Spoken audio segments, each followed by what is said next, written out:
Hello friends, स्वागत है आपका इस वीडियो में। तो आज हम पढ़ने वाले फिजिक्स से, केमिस्ट्री और बायोलॉजी तीनों से एक एक करके सब्जेक्टिव प्रश्न पढ़ेंगे। यानी बहुत ज़्यादा वीवीआई सब्जेक्टिव प्रश्न पढ़ने वाले हैं। एक आपका क्वेश्चन आएगा फिजिक्स से, उसके बाद एक क्वेश्चन केमिस्ट्री से और एक क्वेश्चन बायोलॉजी से रहने वाले हैं। यानी तीनों मेन पेपर जो आपका उसका हम सब्जेक्टिव प्रश्न लेकर आए हुए हैं। सभी से मजेदार सब्जेक्टिव प्रश्न आपका समझ सकते हैं। कुछ क्लास से अलग टाइप का होने वाला है, क्योंकि हमेशा हम एक में आपका केमिस्ट्री रखते थे, एक में फिजिक्स रखते थे, एक में बायोलॉजी रखते थे, लेकिन इसमें तीनों सब्जेक्ट से क्वेश्चन सब्जेक्टिव प्रश्न को लाए हुए हैं। तो आप अच्छे तरीके से सभी प्रश्न को एक एक करके समझते हुए चलिए, क्योंकि सभी प्रश्न बहुत ज़्यादा इंपॉर्टेंट रहने वाली है। तो सबसे जो पहला प्रश्न है वो फिजिक्स का है। फिजिक्स का एक खत्म हो जाएगा, उसके बाद हम केमिस्ट्री, उसके बाद बायोलॉजी, एक एक करके सभी प्रश्न को। एक प्रश्न आपका फिजिक्स से रहेगा, एक क्वेश्चन केमिस्ट्री से और एक क्वेश्चन बायोलॉजी से रहेगा। एक बार वीडियो को लाइक करके शेयर कर देंगे, अपने दोस्तों के पास भी शेयर कर देंगे, और जो भी नए स्टूडेंट होंगे वो चैनल को सब्सक्राइब करके व्हाट्सएप ग्रुप पर ज्वाइन कर लेंगे।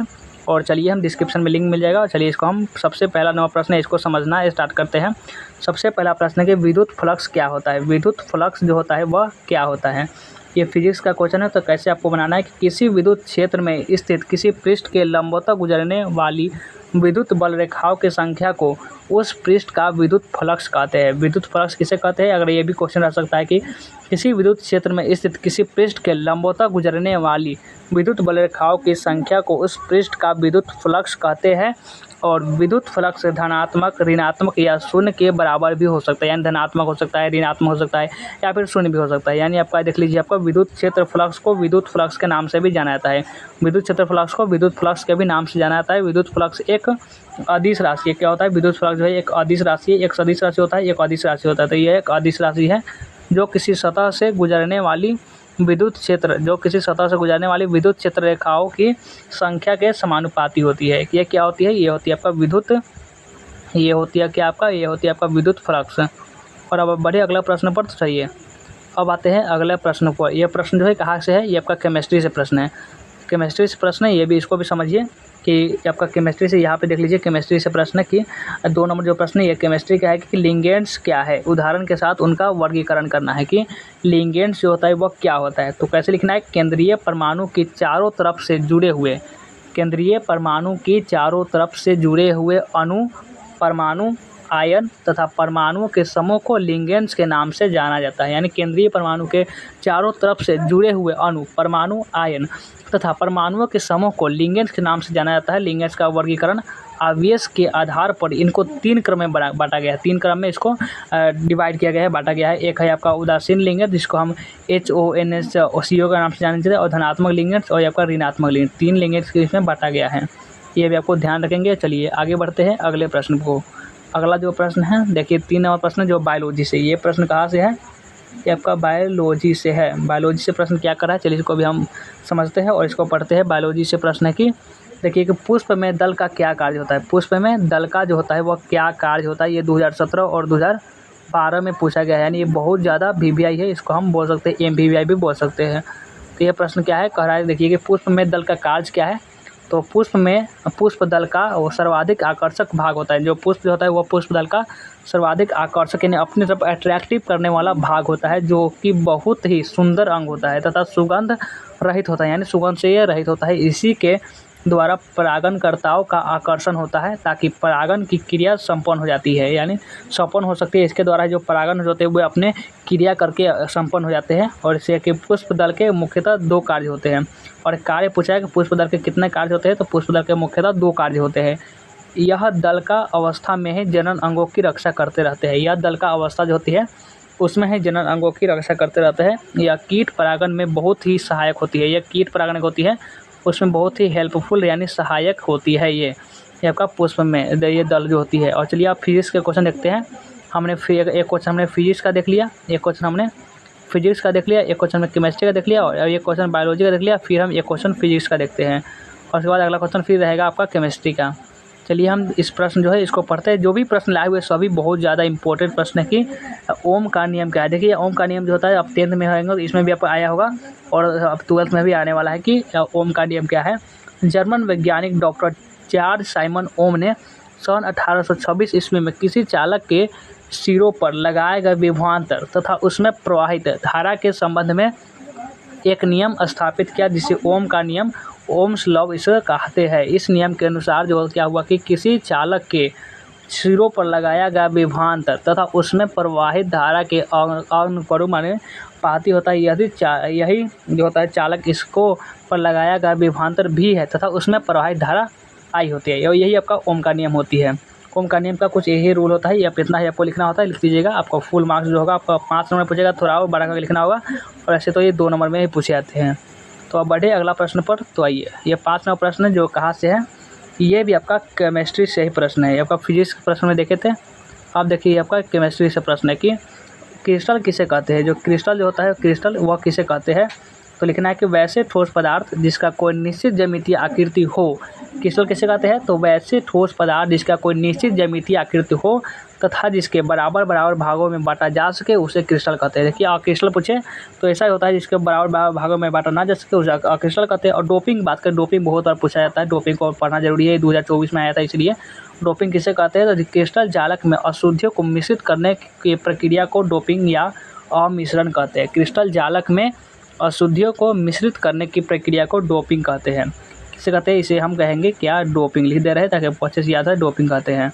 और अब आइए अगला प्रश्न है बायोलॉजी से। बायोलॉजी हम प्रश्न को, चलिए बायोलॉजी से जो प्रश्न है उसको हम समझते हैं। बायोलॉजी से प्रश्न है कि ट्रांसजेनिक जंतुओं के लाभों का वर्णन करना है। ट्रांसजेनिक जंतुओं के जो लाभ होते हैं उनके लाभों का आपको वर्णन करना है। तो ट्रांसजेनिक जंतुओं के अनेक लाभ है। कितने लाभ, अनेक लाभ है। ट्रांसजेनिक जंतुओं के अनेक लाभ होते हैं। इन जंतुओं के द्वारा मिट्टी की उर्वरा शक्ति बढ़ती है। किसके द्वारा बढ़ती है, ट्रांसजेनिक जंतुओं के द्वारा इसकी जो मिट्टी की उर्वरा शक्ति होती है वह बढ़ती है। इन जंतुओं के माध्यम से ट्रांसजेनिक प्रक्रिया पूरी होती है। इन्हीं जंतुओं के माध्यम से क्या होगा, ट्रांसजेनिक जो प्रक्रिया होती है वह पूरी होती है।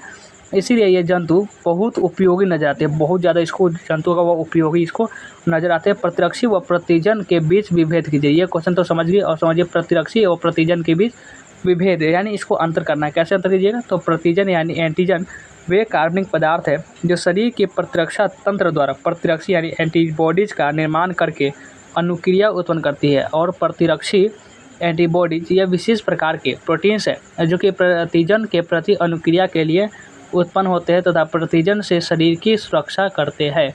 ये क्या होते हैं, ये आपका प्रतिरक्षी या प्रतिजन होते हैं। और ट्रांसजेनिक तो आपको समझा दिए, ट्रांसजेनिक जंतुओं के लाभों के बारे में बता रहा था वो तो हम आपको समझा दिए, आप समझ चुके होंगे। और इसको कॉपी में नोट करते चलेंगे अगर संभव है तो, नहीं तो आप इसको स्क्रीनशॉट लेते हुए चल रहे हैं। या अगर आप ग्रुप में जुड़े होंगे, अगर आप व्हाट्सएप ग्रुप में जुड़े तो इसका PDF तो मिल ही जाएगा। तो ट्रांसजेनिक का क्रोड परतदार बनाया जाता है क्यों, ये आ गया फिजिक्स का क्वेश्चन जो बिहार बोर्ड 2012 और 2020 में पूछा गया था कि ट्रांसफार्मर का जो क्रोड होगा, देखते होंगे जिसमें जो गांव-गांव में जो बिजली आप पहुँचे ट्रांसफार्मर, उसी को कहते हैं ट्रांसफार्मर का क्रोड जो होता है वो परतदार क्यों बनाया जाता है। तो लिखना है कि भंवर धराव के कारण होने वाली, क्या लिखना है इसको, लिखना है कि भंवर धराव के कारण होने वाली विद्युत ऊर्जा की बर्बादी को कम करने के लिए, जो भंवर धराव के कारण जो होने वाली विद्युत ऊर्जा की बर्बादी होती है उसको कम करने के लिए ट्रांसफार्मर का क्रोड जो होता है वो परतदार बनाया जाता है। क्योंकि हम जानते हैं कि जब किसी धातु के टुकड़े से संबंधित फ्लक्स में परिवर्तन होता है, जब किसी धातु से संबंधित फ्लक्स में परिवर्तन होता है तो धातु के टुकड़े के पूरे वॉल्यूम में भंवर धाराएं उत्पन्न होती है। पूरे वॉल्यूम जो है पूरी आवाज़ में भंवर धाराएं उत्पन्न होने लगती है। ये भंवर धाराएं इतनी प्रबल होती है कि धातु का टुकड़ा अत्यधिक गर्म हो जाता है, बहुत ज़्यादा गर्म हो जाता है, जिसके कारण विद्युत ऊर्जा की बर्बादी ऊष्मा ऊर्जा के रूप में होती है। इसे बर्बादी को कम करने के लिए ट्रांसफार्मर के क्रोड जो होता है उसको परतदार बनाया जाता है। तो अब बढ़े अगला प्रश्न पर आइए। तो अब आइए अगला प्रश्न क्या करा है, चलिए इसको हम समझते हैं। देख लीजिए अब अगला प्रश्न है, ये जो प्रश्न है बहुत ज़्यादा इंपॉर्टेंट प्रश्न चला है। देखिए कि ये प्रश्न है कि आपका किसी तरल में अवाष्पशील विलय मिला दिया जाए तो उसके वाष्प दाब में कमी आ जाती है क्यों। किसी तरल में अवाष्पशील विलय को अगर मिला दिया जाए तो उसके वाष्प दाब में कमी आ जाती है, और कमी क्यों आती है यही बताना है आपको। किसी तरल में अवाष्पशील विलय मिला देने पर उसके वाष्प में कमी आ जाती है क्योंकि विलयन की जो सतह पर द्रव अणुओं की जो संख्या होती है वह घट जाती है। क्या करती है, इसकी जो भी संख्या होती है यह घट जाती है। ये भी आप 100% समझ चुके होंगे। तो अब आइए अगले प्रश्न पर आइए। अगला प्रश्न है क्या करा, चलिए इसको हम समझते हैं। जो भी अगला प्रश्न है इसको देखिए, यह प्रश्न है कि जनसंख्या विस्फोट के क्या अभिप्राय है। बायोलॉजी से क्वेश्चन आ गया कि जनसंख्या विस्फोट के क्या अभिप्राय है, जनसंख्या विस्फोट से आप क्या समझते हैं। तो चलिए इसको लिखते हैं। जनसंख्या विस्फोट से आकर हम समझते हैं क्या है। तो मनुष्यों द्वारा विविध कारणों से अधिक संतानें पैदा की जा रही है, यानी मनुष्य द्वारा विविध बहुत सारे कारणों से अधिक संतानें पैदा की जा रही है, जिसके कारण जनसंख्या में बहुत तीव्र वृद्धि हो रही है, बहुत ज़्यादा जनसंख्या बढ़ रही है। जिसके कारण क्या होगा, जिससे ऐसी स्थिति पैदा हो गई है कि जिसे हम जनसंख्या विस्फोट यानी पॉपुलेशन एक्सप्लोजन कहते हैं। जनसंख्या वृद्धि से अनेक समस्याएं खड़ी हो गई, जैसे कि भोजन की बहुत कमी हो रही है, यानी भोजन कहाँ से उतना आएगा, भोजन आश्रय यानी कि कहाँ रहने के लिए, कपड़े की समस्या इत्यादि आ रही है, या फिर ये सब जनसंख्या विस्फोट के कारण हो रही है, यानी पॉपुलेशन एक्सप्लोजन के कारण ये सब हो रही है।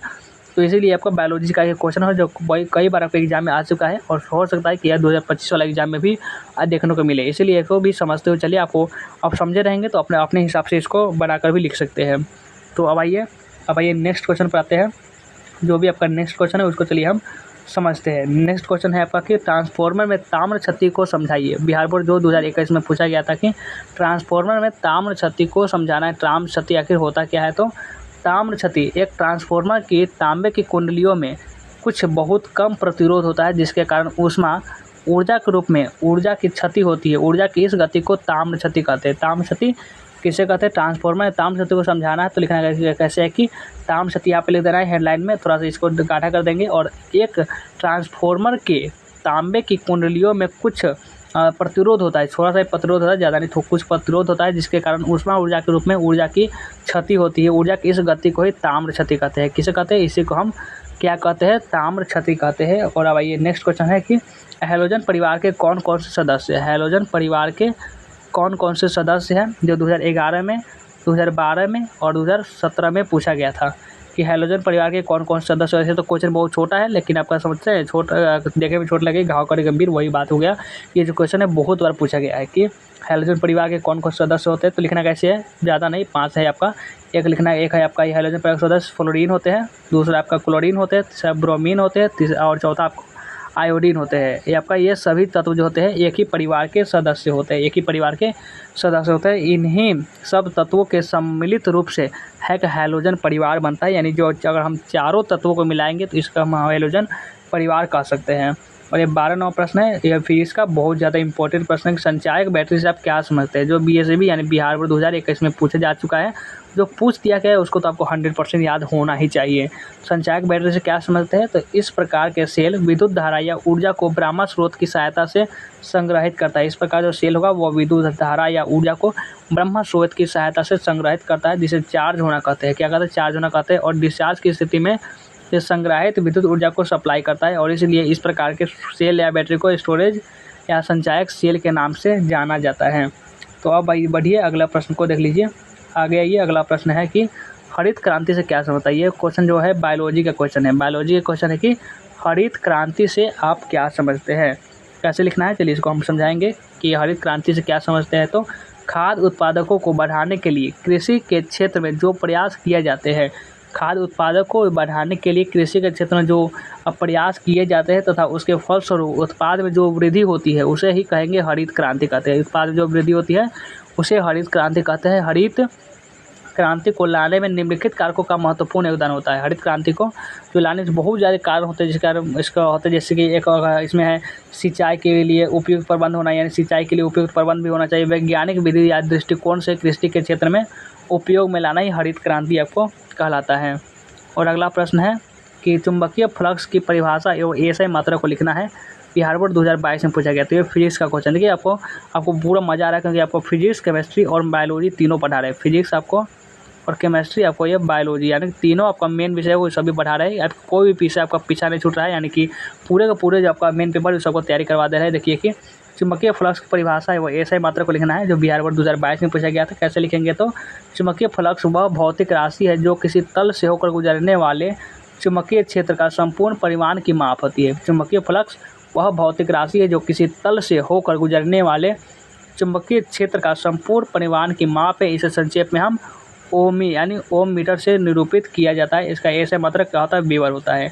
अब क्वेश्चन आता है कि नमन कोण की परिभाषा दें। नमन कोण किसे कहते हैं? इसकी परिभाषा देने के लिए बोला जा रहा है। तो लिखना है कि पृथ्वी के चुंबकीय क्षेत्र और चुंबकीय याम्योंतर की क्षैतिज दिशा के बीच, पृथ्वी के चुंबकीय क्षेत्र और चुंबकीय याम्योंतर के क्षैतिज दिशा के बीच के कोण को नमन कोण कहते हैं। यानी कि बीच के जो कोण होता है उनको ही हम कहेंगे नमन कोण।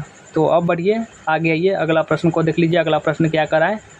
अगला जो प्रश्न है कि हेनरी का नियम यानी हेनरीज लॉ, हेनरी का नियम यानी हेनरी लॉ क्या है, जो BSAB 2019, 2020 और 2022 में पूछा गया था। तो कैसे लिखना है कि हेनरी का नियम क्या है? तो स्थिर ताप पर किसी गैस की द्रव में विलेयता गैस के दाब के समानुपाती होती है, जहाँ P गैस का दाब के हेनरी नियतांक होता है। यानी हेनरी का नियम क्या है, तो लिखना है कि स्थिर ताप पर किसी गैस के द्रव में विलेयता गैस के दाब के समानुपाती होती है। इसको हम क्या कहेंगे, हेनरी का नियम कहेंगे। यानी हेनरी की नियम की। और सीमाएं की बात करें, इसकी सीमाएं क्या है, हेनरीज लॉ लिमिटेशन, तो लिखना है कि यह विलियन तनु विलयन यानी वीक सॉल्यूशन के लिए लागू होता है। जो भी हेनरी का नियम होता है या विलयन तनु विलयन यानी कि वीक सॉल्यूशन के लिए लागू होता है। और यदि गैस द्रव में अत्यधिक विलय हो तो इस नियम का पूर्ण पालन नहीं होता। यानी यदि गैस द्रव में अत्यधिक विलय हो तो इस नियम का पूर्ण पालन जो होता है वह नहीं होता है। दाब निम्न और ताप जरूर अधिक होना चाहिए। यानी दाब जो नहीं होना चाहिए वह निम्न और ताप अधिक यानी उच्च होना चाहिए, बहुत ज़्यादा इसको होना चाहिए। तो अब बढ़िए आगे, अगला प्रश्न है, इसको चलिए समझते हैं। अगला प्रश्न में क्या कहा जा रहा है, देखिए अगला प्रश्न, क्लोन या एक पुंजक की परिभाषा बताइए। क्लोन या एक पुंजक क्या होता है, इसकी परिभाषा बताना है। एक पुंजक का एक लाभ एवं एक हानि के बारे में भी आपको लिखना है। इसमें कैसे लिखिएगा वो हम बताते हैं आपको कि लिखना कैसे है। तो आकार की है, यानी आपका मॉर्फोलॉजिकली तथा आनुवांशिक रूप से आपका यानी जेनेटिकली एक समान जीवों के लिए क्लोन शब्द की रचना की गई थी। अलैंगिक जनन के परिणाम स्वरूप जो संतति यानी ऑफस्प्रिंग उत्पन्न होती है वह केवल एक दूसरे के समरूप ही नहीं बल्कि अपने जनक के आनुवांशिक रूप से भी समान होते हैं। इसलिए अलैंगिक जनन द्वारा उत्पन्न संतति को क्लोन कहते हैं। इसीलिए अलैंगिक जनन के द्वारा जो संतति उत्पन्न होती है उसको हम क्लोन कहते हैं, कहा जाता है। लाभ आकारकीय तथा आनुवांशिक रूप से संतति जनक के समान होती है। आकारकीय तथा आनुवांशिक रूप से जो कोशिका जनक होती है वो जनक के समान होते हैं। हानि अगर बात करें तो आनुवांशिक विभिन्नताएं उत्पन्न नहीं होती है। यही आपका एक प्रकार का हानि है। यानी दोनों आपका लाभ और हानि दोनों आपको पता चल गया ना। तो आइए अगला प्रश्न को आते हैं, देख लीजिए। आपका अगला प्रश्न है, आपको इतना ही था, आपका इतना ही प्रश्न है। आपका समझ लीजिएगा, आपका एक फिजिक्स केमिस्ट्री और बायोलॉजी तीनों से हम कुछ ना कुछ एमबीबीआई जो प्रश्न था बहुत ज़्यादा इंपॉर्टेंट प्रश्न बता दिए। इसको आपको याद कर लेना है, तो हो सके तो कॉपी में नोट कर लीजिएगा। अब चलिए वीडियो को एंड करते हैं, मिलते हैं फिर इसी नेक्स्ट वीडियो में। लाइक नहीं किए हो तो वीडियो को लाइक तो बनता है, लाइक कर लीजिएगा। और न्यू स्टूडेंट जो होंगे वो चैनल को सब्सक्राइब कर लेंगे। और व्हाट्सअप ग्रुप को ज्वाइन नहीं किए होंगे तो डिस्क्रिप्शन में लिंक मिला, जाकर के व्हाट्सअप ग्रुप को ज्वाइन कर लेना है। और एक कमेंट कर देना है, यानी प्यारा से कमेंट करना है कि आपको ये क्लास कैसा लगा, आपको अच्छा लगा, क्वेश्चन आपको इंपॉर्टेंट था या नहीं, आपको जरूर बताना है।